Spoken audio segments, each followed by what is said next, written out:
Suite à la clôture de la première phase du programme Santé et Protection sociale, mis en œuvre par le consortium Plan international Psychodev Afrique, une seconde phase a été initiée dans les districts sanitaires de Bambey, Touba, Diofior, Sokone, Kaffrine, Dagana, Ziguinchor, avec les mutuelles de santé départementales et les comités de développement sanitaire.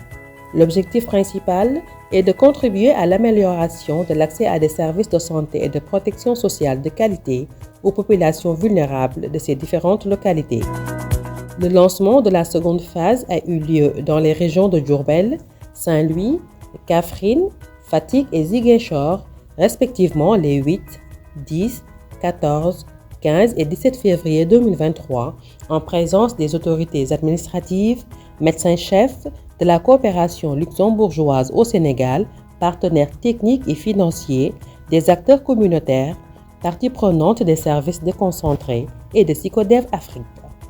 À cette occasion, des conventions ont été signées avec les organisations communautaires de base pour la mise en œuvre des activités de communication du projet.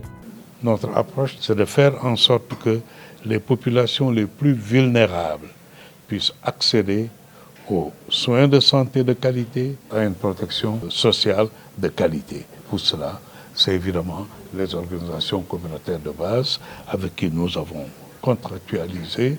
Et dans cet aspect, on voudrait accompagner les structures de santé dans la communication communautaire.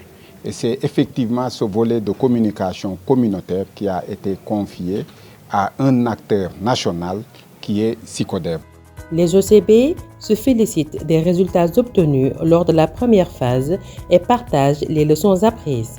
Des fois, le retard dans la mobilisation des communautés. Parce que si les populations sont bien informées, il y a moins de maladies.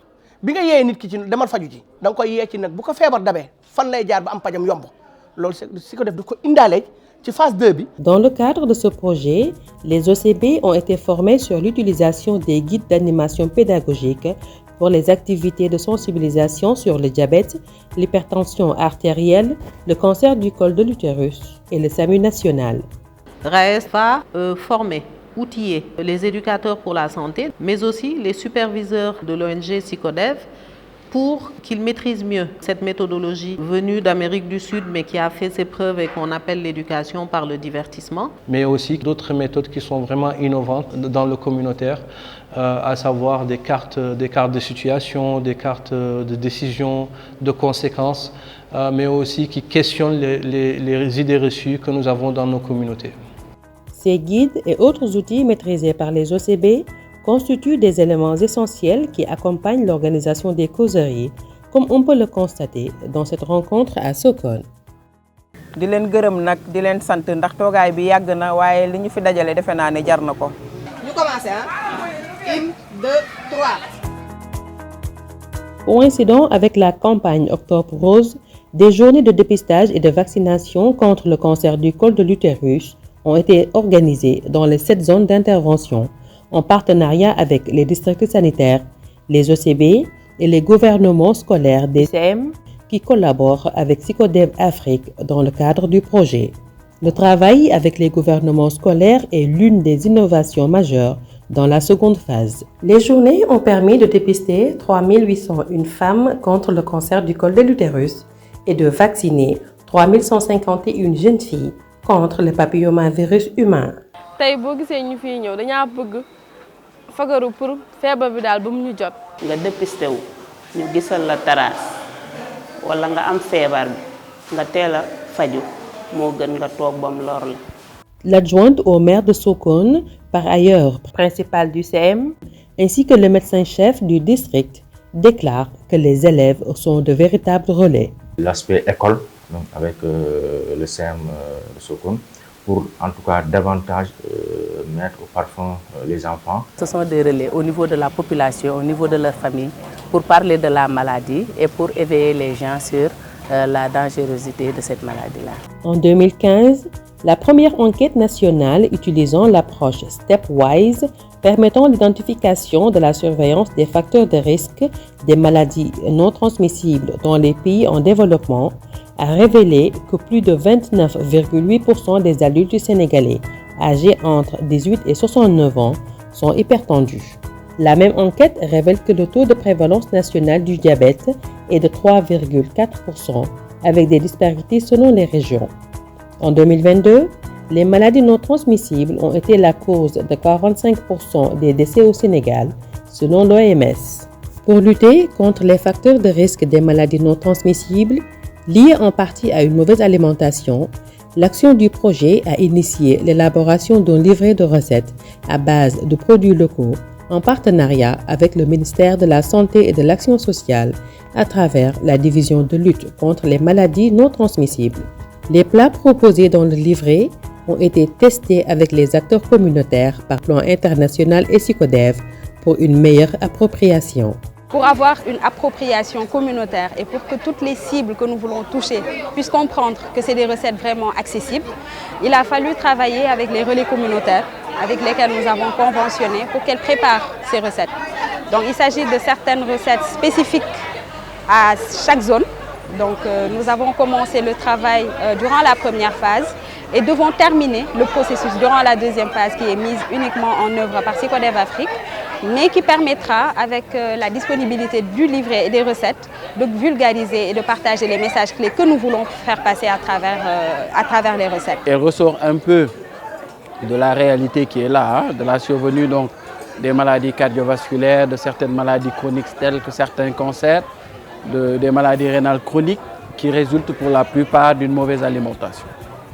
Donc il fallait donc trouver un moyen pour permettre aux populations de manger plus équilibré, sainement, avec des produits locaux, afin de pouvoir prévenir justement ces maladies cardiovasculaires et ces maladies chroniques. Madame Rabi Somb, chargée du projet à SYCODEV, évoque la nécessité de promouvoir ce livret auprès des populations. Dans la logique même de cette stratégie, nous allons partager d'abord le livret avec ces relais communautaires pour d'abord leur permettre de comprendre les différentes recettes qu'il y a et l'objectif qu'il y a derrière.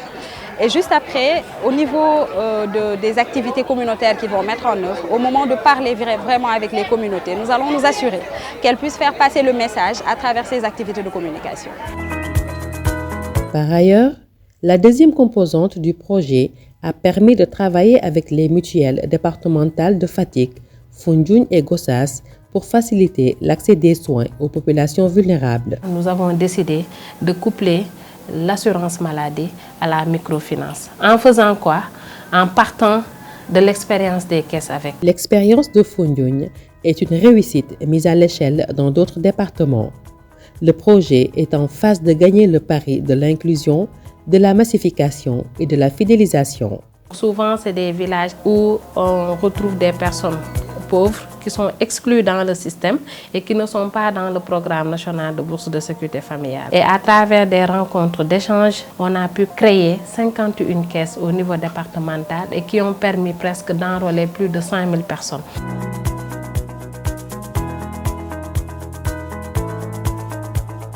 L'adhésion massive aux mutuelles de santé permet d'augmenter le taux de couverture maladie universelle au Sénégal. Les résultats obtenus par l'association villageoise d'épargne et de crédit intégré de Songoko sont à inscrire dans le tableau des acquis.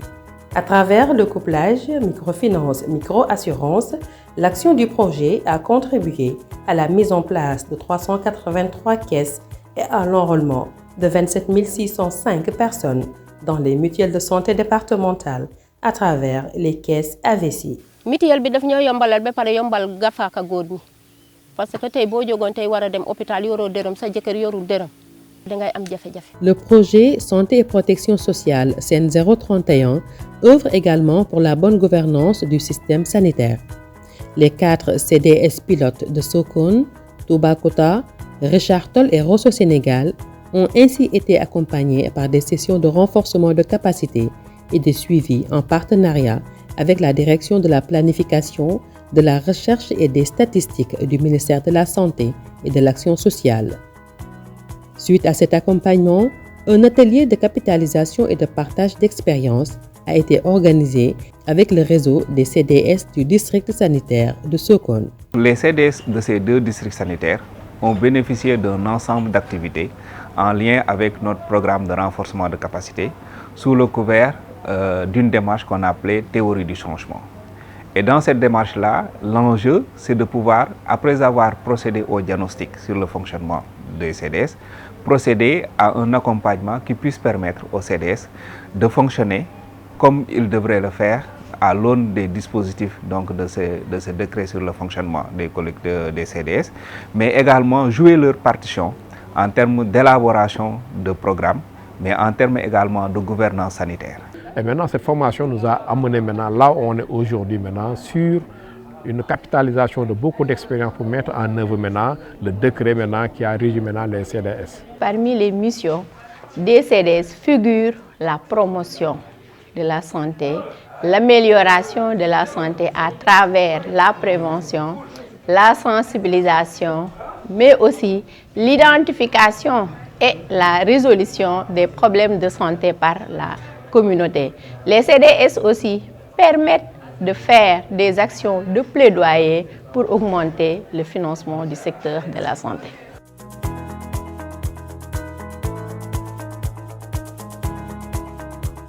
Pour que tout ceci soit pérenne, il faut que nous puissions aussi travailler, et c'est la troisième composante, sur la gouvernance du système sanitaire. Les comités de développement sanitaire, la redevabilité, l'efficacité, l'efficience dans l'utilisation des ressources. Après 14 mois de renforcement de capacité, de sensibilisation, de plaidoyer, d'accompagnement et de suivi, le programme Santé et Protection sociale CN031 a contribué au changement qualitatif de comportement.